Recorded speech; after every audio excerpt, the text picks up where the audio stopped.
صرف 100 بار درود پاک اور حیران کن انعام۔ فرمان مصطفیٰ صلی اللہ علیہ وآلہ وسلم جو مجھ پر 100 بار درود پاک پڑھے، اللہ تعالیٰ اس کی آنکھوں کے درمیان لکھ دیتا ہے کہ یہ بندہ نفاق اور دوزخ کی آگ سے بری ہے، اور اس کو قیامت کے دن شہیدوں کے ساتھ رکھے گا۔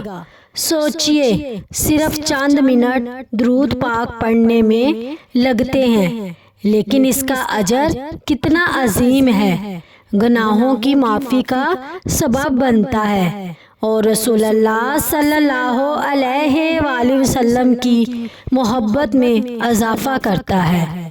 رسول اللہ صلی اللہ علیہ وآلہ وسلم پر درود پاک بھیجنا اللہ کی رضا حاصل کرنے کا بہترین ذریعہ ہے۔